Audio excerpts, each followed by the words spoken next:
one more saying that we're recording.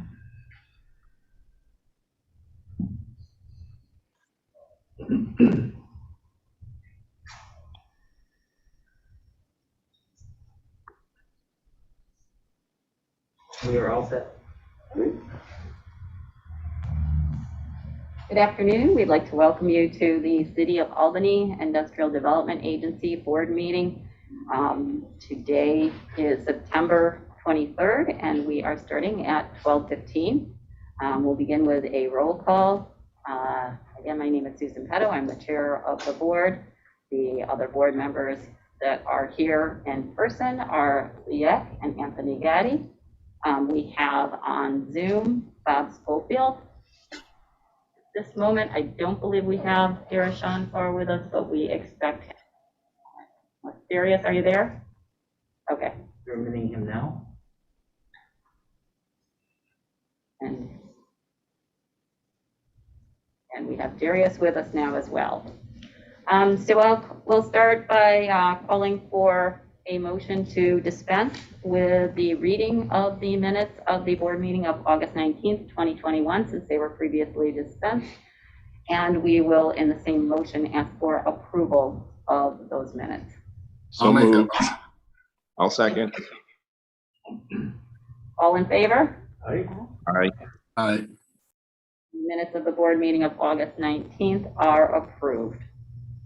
We'll move to a report by our Chief Financial Officer, Mark. Thanks, Chair. So in the month of August, we did receive some agency fee revenue, and approximately $117,000. Other revenue consisted of interest income.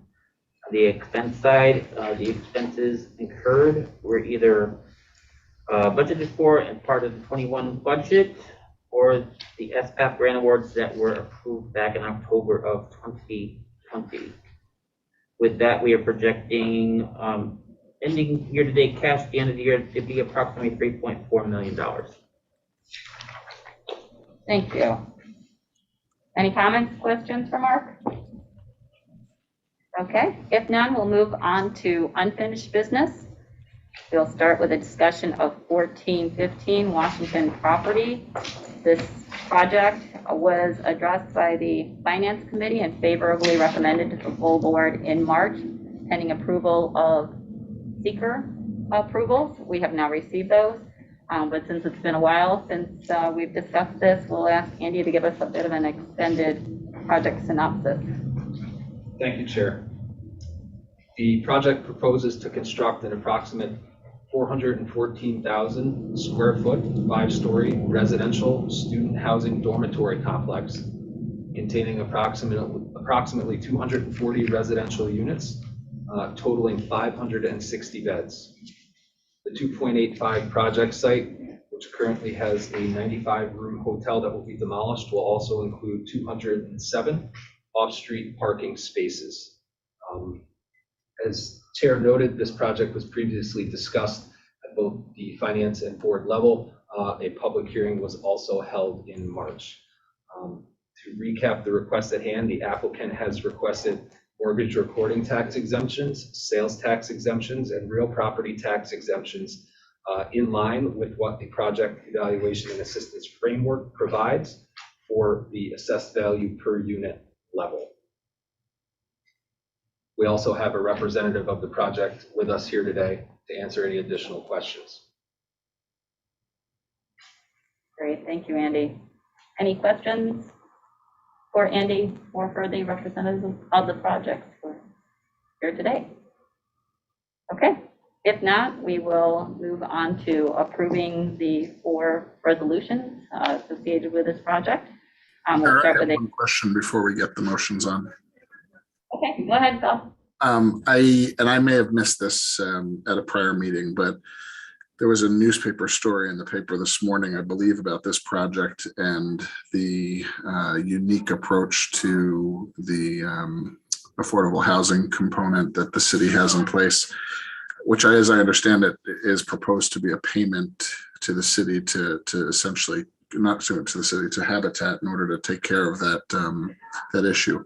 Does that, and I guess this is a question to staff, does that in any way affect our financing or our approvals, given that that hasn't been approved, as I understand it, by the planning board yet?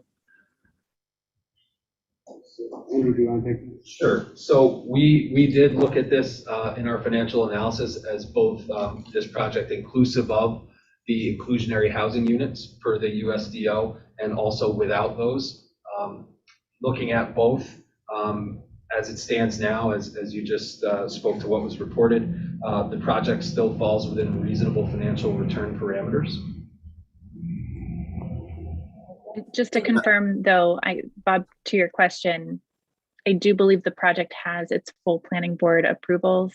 So we're in a position to be able to make those approvals today. Is that correct? I don't know, Andy, if you know that. I didn't get that impression from the article, but that doesn't mean anything, of course. This is Andy Brick on behalf of the project applicant. Hi, Sarah. Hi, Robert. We are scheduled for final approval before the planning board at their meeting on September 28th next week. And we are going to be seeking final site plan approval at that time. We are going to discuss with them our proposal for an alternative for compliance with the affordable housing component of the USDO. We think what we're proposing better achieves the goals of the city in terms of affordable housing. But it's my understanding that the initial staff analysis for IDA purposes included both our project numbers with inclusionary and without. So however that matter is resolved, whether or not they accept our alternative or not, shouldn't have any impact upon the IDA. Andy, can you confirm that the seeker approval has been completed? Correct. Last month, seeker was, a negative declaration was granted by the Planning Commission as lead agency. And the delay, quite frankly, since March on seeker is that one of the primary concerns of the Planning Commission and the city as lead agency was pedestrian safety along Washington Avenue. And so they were not willing to determine a negative declaration until we proposed an acceptable solution or proposal to mitigate pedestrian safety concerns. And the city traffic engineering department has approved and accepted our proposal, which involves creation at applicant's expense of a traffic signal in proximity to the project with a pedestrian safety area in the middle of Washington Avenue. And that has been approved as acceptable mitigation. That was the delay, quite frankly. But while we worked through that, the city has signed off on that. So we're hoping for approval next week. So we have typically, thank you, Andy, for that. We have typically, as an agency, the board has chosen to not move forward with approvals until the planning boards have concluded their review and approvals of a project. That has been standard practice for the agency from time to time, based on essentially timeline for projects. If it's of sort of immediate need to have approvals, the board has approved projects contingent upon receiving approvals from either the planning or zoning board or both, depending on what the projects need. So the board would, we can, as an agency, approve projects independently of the land use bodies. Typically, the group has not done that, or at least done it contingent upon those approvals, just to really follow suit with those groups to ensure that the projects that are being approved by the IDA are projects that sort of meet the terms of city approvals as well. So the board is able to do either today, and I do believe that there are some time constraints on this project. And Andy, Brick, you had mentioned some significant delays along the lines. Is that correct? Yes, that's correct. And as you know, we were here in March, and we've been working through that one issue since then. So clearly, the project timelines have shifted back. It's starting to become problematic in terms of our timelines. So we would request that you consider approving us today, contingent upon our obtaining site plan approval next week. That would enable us to reach out to our parties, our lenders, our equity investors, and say, hey, we now have IDA in place and planning board, and we wouldn't have to come back to you next month. So we would request it. We understand it would be conditioned upon the planning commission approval next week, but we would request that. Is everybody comfortable moving forward with this resolution and the subsequent resolutions on this project contingent on final approval by the planning board? I am.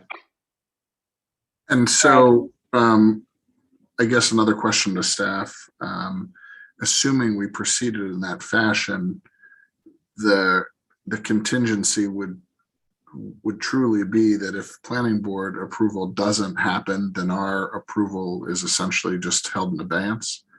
What if, and I don't have any reason to think this will happen, but what if planning board approval doesn't come? Do we have to undo that contingent approval? Andy or Sarah? So a couple of things. One, typically our any of our assistance that gets approved really is contingent on the project moving forward, right? So if the project's not able to pull its building permits, for instance, they can't construct the project and therefore they can't take advantage of the assistance provided through the agencies. So, that's just one thing of note for the group on that front. I don't know what we would need to do legally, and maybe Chris Canada or Nadine, if you want to weigh in. But I imagine that if the board does not act on the 28th, they would be back around to a subsequent meeting. If they were, for whatever reason, to be denied, then the applicant would need to come back to the agency for any amendments that need to be made or otherwise. If there's sort of a definitive action at the planning board level. Correct. This is Nadine Ziegler. The secret resolution that we have before us, though, is not contingent on planning board approval. You're just determining what has been done by the city planning board for seeker. The approving resolution can be contingent on the planning board approval. That's the root. And the primary advantage to doing that is that we'll save the applicant 2.5 weeks of time frame between when the planning board grants their final approval and when we would meet next. Andy, is that what you're saying, Steve? Yeah, depending on your schedule, yes, but 2.5 weeks for us, because we're kind of up against it, is a lot of time. So that's why I wouldn't be making the request. I'm asking you to act in some, fashion that you don't normally do unless timing was an issue for us, and it is. And so again, to the sort of two reasons why we typically hold off would be one, to again follow on the heels of the decisions made by the city's land use bodies, but also in case there's a significant change that would change the financials of the project. Again, staff has been in contact with the planning director on this to really sort of walk through, as Andy Brick mentioned, there aren't anticipated to be any significant changes. Those things have all been worked out, and that's why the delay between the last meeting and now to get those items in place. So we're pretty confident that that we're in a position now where we know what the final project is going to be. It's just a matter of that week lag between the two meetings, and we have done this in infrequent cases on other projects as well. May I ask one more question? Sure. And I guess this is a question to Mr. Brick. Mr. Brick, is there any circumstance by which a decision by the planning board to not move forward with your alternative approach to that affordable housing issue that your client wouldn't go forward? For example, if the planning board said, yeah, we like your idea, but we're just not going to, we're not going to go down that path, you need to comply with the USDO, are you still going forward? I think it would require a reevaluation, but let me phrase it a little bit differently. Either the planning board is going to say we have to comply with that section of the USDO, or they're going to accept our alternative. There really is no other path. So if they say, and I view that issue as different from their approval, because they could grant an approval on the 28th and say, we're not going to accept your alternative, we approved your site plan, you must comply with the USDO. At that point, my client would have to make an evaluation. I don't know. I think they would strive in every way possible to continue with the project if it's doable. And our position is less about the negative impact of the project, because there are negative impacts, but the fact that due to the nature of a student dorm, the USDO affordable housing set-aside requirement really doesn't work. What we are proposing is a method to achieve city goals in terms of affordable housing on a much direct basis than a situation where the dormitory rented by bed and most students would qualify under the USDO requirements because they are full-time students. So we would end up in a situation where we may be offering reduced rent for 12 units for 12 people that don't necessarily need the help, but qualify for it because it's a student housing context rather than a multifamily and apartment context. So rather than raise that issue with the city and argue that it shouldn't be applicable to us, what my client said is, no, we support affordable housing goals. Let's offer an alternative that provides direct benefits to the goals and achieving the goals of the city in terms of affordable housing. But I guess that's a long way of answering that. That issue, whether or not they accept the alternative, isn't really dependent upon whether or not they grant their approval. They could grant their approval without accepting the alternative, and then we would have to be governed by that section of the code. Right. And so that was a very artful explanation. I appreciate that, because that's exactly what I understood the article to be saying this morning. And I think it's great that that made it onto our record as well. I guess the only concern that I have, and I'm not ready to say that it's a concern that prevents me from supporting this, but I do have a concern that we could have a scenario where we have gone out, given a contingent approval, the planning board grants you approval based on your compliance with the USDO, and then you all are still in a place where you don't know whether you're going to go forward with the project. I think that's one of the reasons that we as a board have been reluctant to grant contingent approvals. But I get it, and I certainly don't want to be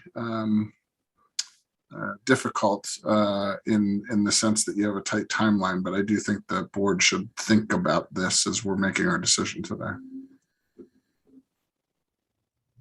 Thank you, Bob. That was very useful discussion. Appreciate it. Any other comments or concerns on moving forward to this under the circumstances? Okay. Then I will make a motion on the resolution confirming seeker determination on 1415 Washington Property LLC project. Do we have a motion? So moved. Thank you, Darius. Second? I'll second the seeker resolution, sure. Thank you, Bob. Any further discussion? If not, we'll take a vote on the resolution concurring in the determination by the City of Albany Planning Board as lead agency for the environmental review of the 415 Washington Property LLC proposed project. All in favor? Aye. The resolution is approved. We'll move to the commercial retail findings resolution. We have a motion on that resolution, please. So moved. Thank you, Darius. Second? Second. Thank you, Bob. We will entertain a full vote on the resolution determining that the proposed 1415 Washington Property LLC project is a commercial project and making certain findings required under the general municipal law. All in favor? Aye. Aye. Any opposed? Resolution is approved. We will move to the pilot deviation approving resolution. Can we have a motion on the pilot deviation approval resolution for 1415 Washington property project? So moved. Second.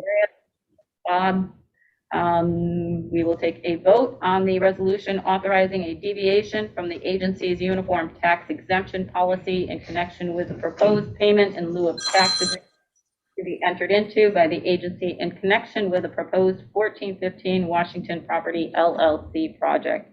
All in Chair, if favor? I could, prior to the vote, oh, go ahead, Bob. I was just going to do the same thing you were. Thank you. Go ahead, Sarah.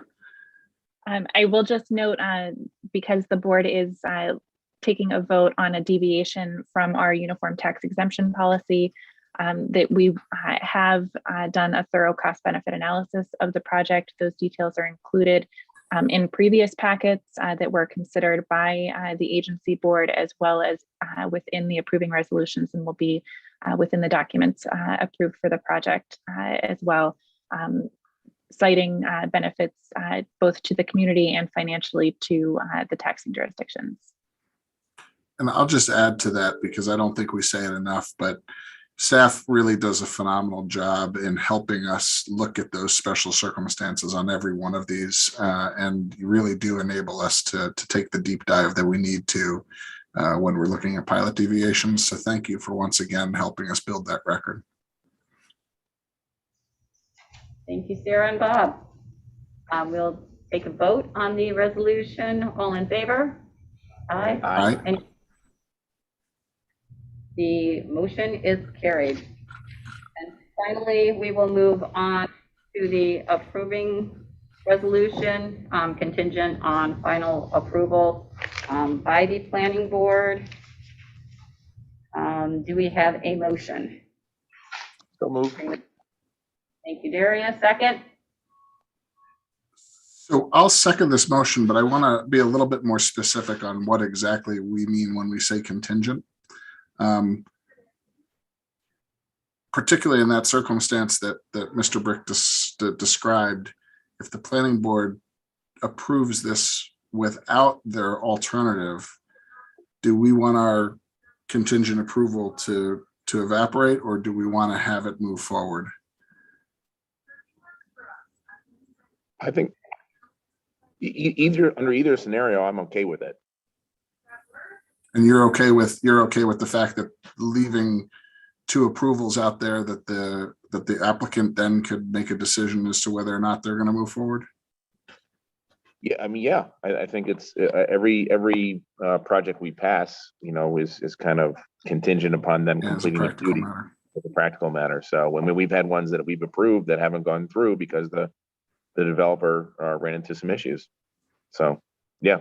So our contingency then, as stated by the chair, is simply that our approval is not in effect until there is a planning board approval, in the simplest sense. Yes, that's how I take it. Yes. Okay. I will second that motion. Thank you, Bob. Any further discussion on the approving resolution? Okay, then we will. I'm sorry, Chair, can I just ask one more question of council? Do we think that's clear enough for our purposes? Yeah, I'm going to revise the resolution and I'll contact Andy for the correct language, or like when the planning board is actually meeting and everything, and get the language and insert it into the resolution and send the revised resolution around. But Ms. Ziegler, our motion is clear enough to you. You understand what we're trying to accomplish? Yes. Yes. Okay. Okay. I'm sorry to keep interrupting, but this, since we're deviating from a normal practice, I want to be crystal clear on what we're doing. Yeah, we do. Thank you, Bob. All right, we will take a vote on the resolution authorizing the execution of documents in connection with a lease-back transaction for a project for 1415 Washington property, contingent on the final planning board approval, which will be checked out by meeting. Yes. And Yes. per the instructions of the board. All in favor? Aye. Any opposed? The motion is carried. Thank you, everybody. Thank you all. Okay. Congratulations. Thank you. All right, we will move on to new business, starting with Holland Avenue.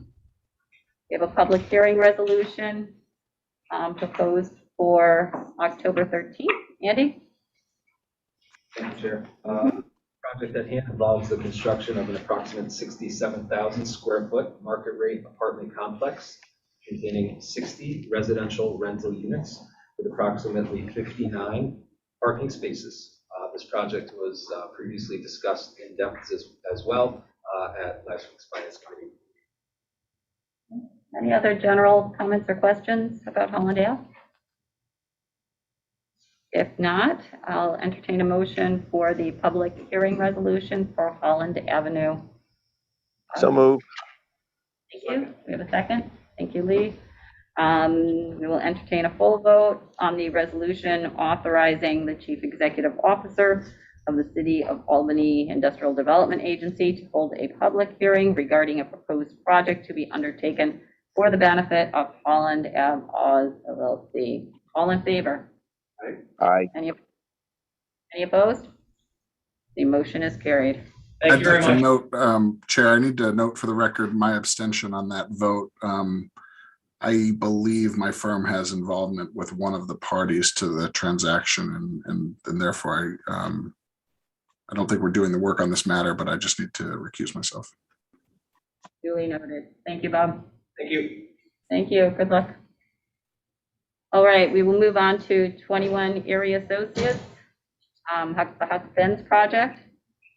We have a motion to bring that project to the floor. So moved. Thank you. Do we have a second? Second. Thank you, Bob. Any discussion? Andy, do you want a little color on this?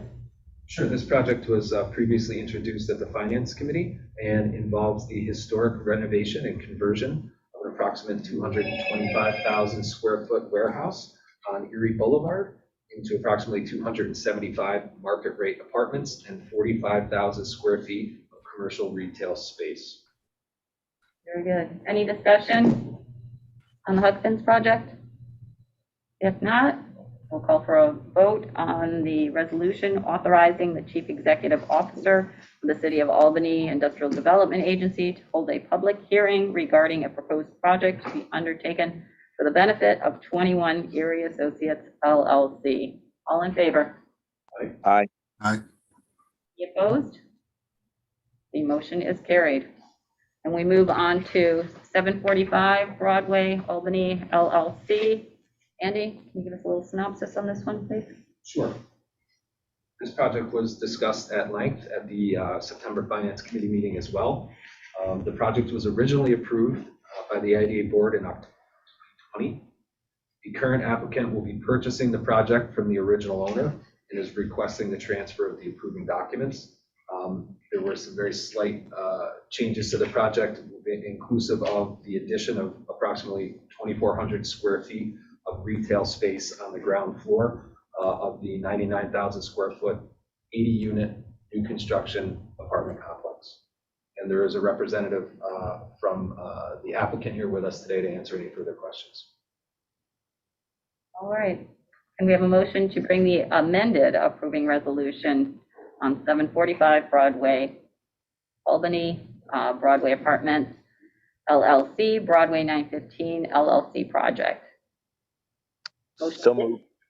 So moved. Peter? Thank you. Any further comments or questions on this resolution?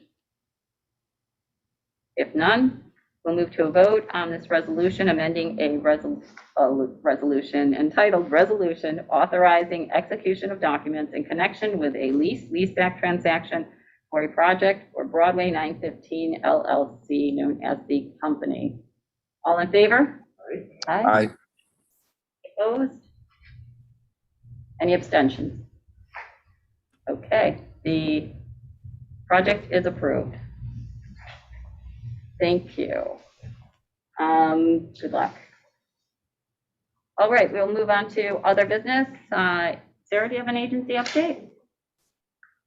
Sure, Chair. Thank you. We have a couple of updates here. I wish I had a little bit more of an update on the board member search through the Common Council. Those resumes were due on the 21st. So I am hopeful that we have a good slate of candidates that have put their names into the hat.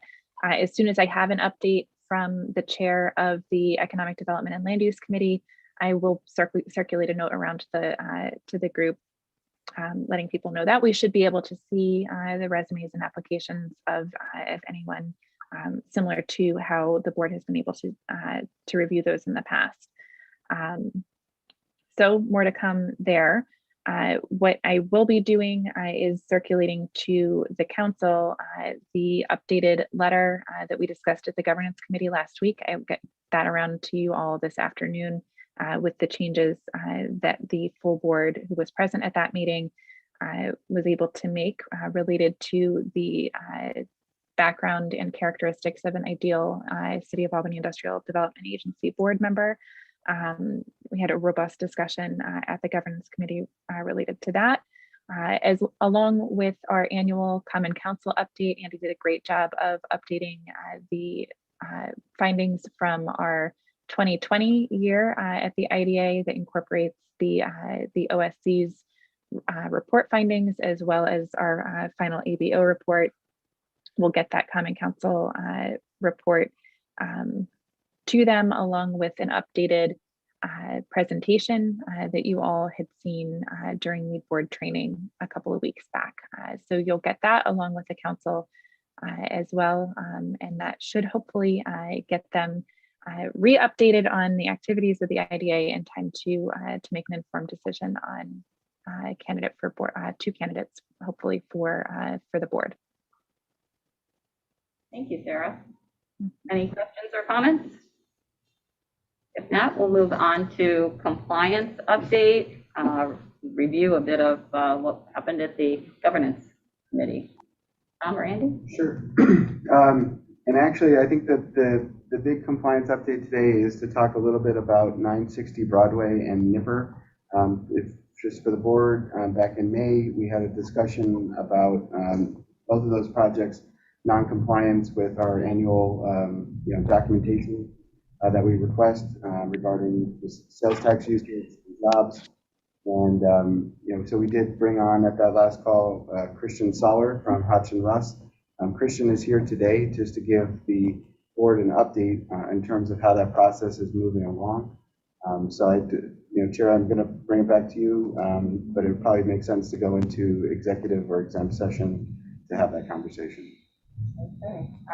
Do we have a motion to go into executive session for the purpose of reviewing legal action? So moved. Okay, thank you, Darius and Lee.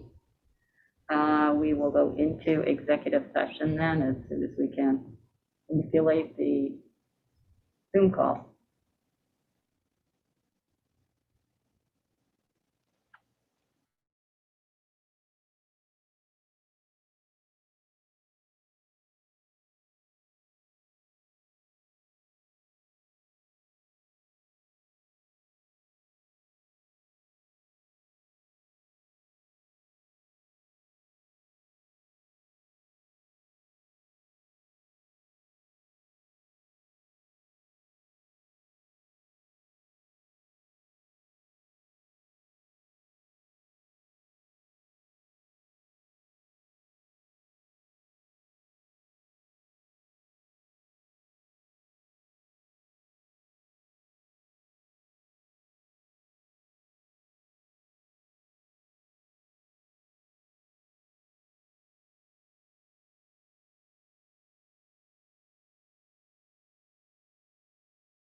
They're just working on bringing the boardroom back.